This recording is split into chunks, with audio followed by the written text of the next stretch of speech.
Islam. Menurut pakar pendidikan Islam, tujuan Islam ada 4, yaitu 1. Mendidik akhlak dan jiwa. 2. Menanamkan rasa keutamaan atau fadilah. 3. Membiasakan mereka dengan kesopanan yang tinggi. 4. Mempersiapkan mereka untuk suatu kehidupan yang suci seluruhnya dengan penuh keikhlasan dan tujuan. Sedangkan tujuan pendidikan menurut Ibnu Khaldun yaitu yang pertama, mempersiapkan seseorang dari segi keagamaan, yaitu mengajarkan syiar-syiar agama menurut Al-Quran dan hadis. Yang kedua, menyiapkan seseorang dari segi akhlak. Yang ketiga, menyiapkan seseorang dari kemasyarakatan atau sosial. Yang keempat, menyiapkan seseorang dari segi vokasional atau pekerjaan. Yang kelima, menyiapkan seseorang dari segi pemikiran, yang dengan itu seseorang memiliki keahlian atau keterampilan tertentu yang dapat menopang pekerjaannya. Yang keenam, menyiapkan seseorang dari segi kesenian. B. Tujuan filosofis tentang pendidik. 1. Pengertian pendidik.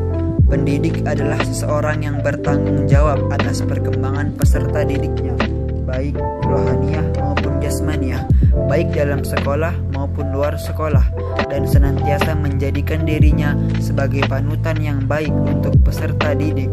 Terlebih, dia mampu menjadi panutan duniawi dan ukhrawi. 2. Kedudukan dan tugas pendidik. Al-Ghazali dalam kitabnya Ihya Ulumuddin memaparkan bahwa seorang pendidik berkedudukan sangat agung karena ia mau untuk mengamalkan ilmunya kepada orang lain. Dan pengibaratan Al-Ghazali dalam kitab tersebut ialah seperti minyak wangi yang dapat menebarkan keharumannya kepada orang lain, dan pada esensinya ia sendiri juga harum. Adapun tugas-tugas pendidik ada 6, yaitu yang pertama organisator, yang kedua inspirator, yang ketiga instruktor, yang keempat fasilitator, yang kelima evaluator, dan yang keenam adalah modernisator. Selanjutnya yaitu sifat seorang pendidik. Seorang pendidik haruslah mempunyai beberapa sifat dalam mendidik para siswanya.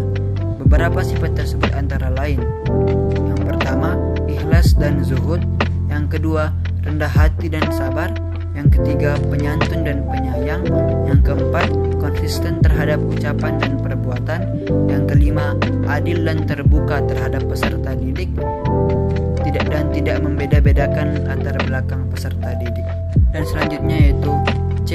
Tinjauan filosofis tentang peserta didik. 1.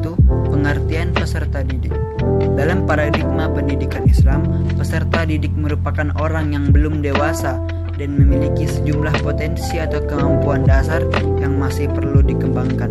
Jadi, sederhananya, peserta didik dapat didefinisikan sebagai individu yang belum memiliki kedewasaan dan memerlukan orang lain untuk mendidik, sehingga menjadi individu yang dewasa, memiliki jiwa spiritual, aktivitas dan kreativitas sendiri. 2. Hakikat anak didik. Anak didik merupakan salah satu komponen terpenting dalam pendidikan. Tanpanya, proses pendidikan tidak akan terlaksana.